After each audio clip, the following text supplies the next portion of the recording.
Today, we're diving into one of the most disturbing stories in American history, the case of Jeffrey Dahmer. But this isn't just about the horrifying things he did. It's really about the chilling question of how on earth he got away with it for so long. And that's the real puzzle here, isn't it? This story isn't just about catching a murderer. It's about trying to understand the massive systemic failures that let a predator operate right under everyone's noses. To even begin to understand how he hid, you first have to understand who people thought he was. The man people saw day to day was a world away from the monster he was in private. I mean, the contrast is it's staggering. On one hand, people who met Dahmer said he was soft-spoken, intelligent, maybe even a little likable. But that whole persona was just a mask, hiding the reality of the Milwaukee Monster, a man committing absolutely unspeakable acts, practically out in the open. And that right there gets to the core of this whole mystery. He wasn't some evil genius covering his tracks. The evidence was all there. The clues were everywhere. It almost makes you wonder if, on some level, he was just daring someone, anyone, to stop him. So, how does a monster like that even come to be? To find an answer, well, we have to go all the way back to the beginning, to a quiet kid growing up in a house that was anything but peaceful. Dahmer's childhood was just a mess. His mother was often depressed, his dad was always away for work, and when they were actually together, the house was just a battlefield of constant arguments. So little Jeff was often just on the sidelines, totally ignored in this crumbling family. Now here's where it gets really, really disturbing. His father, who was an analytical chemist, actually encouraged one of his darkest fascinations. He taught young Jeff how to find roadkill, how to bleach the flesh off the bones, and preserve the skeletons. And get this, they had a name for the finished bones: fiddlesticks. This hobby laid a really grotesque foundation for his obsessions later in life. The warning signs were there early on, and they were pretty terrifying. When a teacher gave a class tadpole to another student instead of him, Dahmer got so mad that he went to the kid's house, poured gasoline in the aquarium, and lit it on fire. It was this horrifying glimpse into his capacity for just sadistic rage and control. Well, that ignored boy with the dark hobbies didn't stay a boy forever. As he got older, his violent fantasies started to spill over into the real world, and that set him on a path he would never turn back from. You can just see the escalation here. His first murder happened in 1978, right after he graduated. He tried a stint in the army, but his drinking and predatory behavior just continued. For a while, he lived with his grandmother, but by 1987, his killing spree began for real. And his method? It was terrifyingly systematic. He would target men, often from marginalized communities, lure them with promises of money or drinks, and then drug them. Once they were out, he would kill them.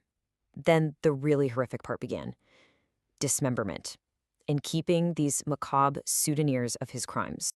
As the number of victims grew, so did the warning signs. I mean, his apartment building became ground zero for all sorts of strange and disturbing stuff. But every single alarm just went unanswered. His neighbors complained constantly. They reported these god-awful smells like something was decaying, and loud noises at all hours of the night. They told the landlord, but nothing was ever done. The calls for help were there, but it was like nobody was listening. This is just almost impossible to believe. A neighbor specifically said they heard a chainsaw running in the middle of the night. A chainsaw! This wasn't subtle. It was a loud, horrifying activity happening just on the other side of a wall. And still, nothing happened. But the single biggest, most catastrophic failure came in May of 1991. 3 women found a naked, bleeding, and basically incoherent 14-year-old boy, Konarak Sinthasomphone, who had just escaped Dahmer's apartment. They called the police for help, and what happened next? It's just a tragedy of epic proportions. When the police got there, Dahmer just calmly explained that it was a lover's quarrel with his 19-year-old boyfriend. The police just bought his story, even though the boy was clearly a minor, Asian, and obviously drugged. They completely dismissed the pleas of the Black women who found him, a tragic reflection of the indifference shown to marginalized communities. And then the officers walked the boy right back into Dahmer's apartment and to his death.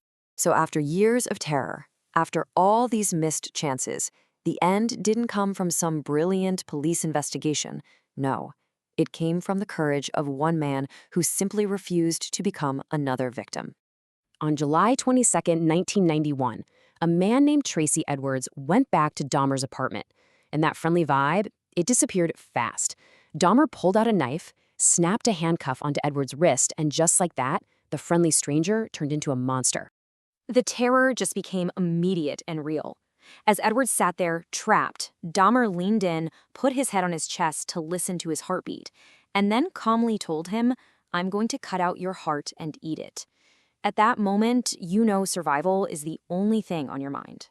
For 5 agonizing hours, Edwards just kept Dahmer talking, waiting, looking for any kind of opening. When he finally saw his chance, he didn't even think. He threw a punch and just bolted out the door, a handcuff still dangling from his wrist. He ran into the street, flagged down the first cop car he saw, and finally brought an end to this nightmare. So when the police went back to the apartment with Tracy Edwards, they had no idea what they were about to walk into. They were about to discover a scene so gruesome it would be burned into the public's memory forever. The apartment was just a house of horrors. An officer opened a drawer and found Polaroids of dismembered bodies. Another opened the fridge and found a human head. And the discoveries just kept coming. More heads, painted skulls, body parts in the freezer, and a huge 57-gallon drum filled with acid dissolving human remains. The evidence was just overwhelming and absolutely horrific. In total, Jeffrey Dahmer murdered 17 men and boys. 17 lives, taken by a man everyone saw, but no one really looked at. In the end, it took one man's desperate fight for his own life to stop what neighbors, landlords, and even the police couldn't. And that leaves us with the most haunting question of all, right? Dahmer is gone, but have the societal blind spots that allowed him to thrive, the ones that ignore the vulnerable and dismiss the cries of the marginalized, have those really been fixed?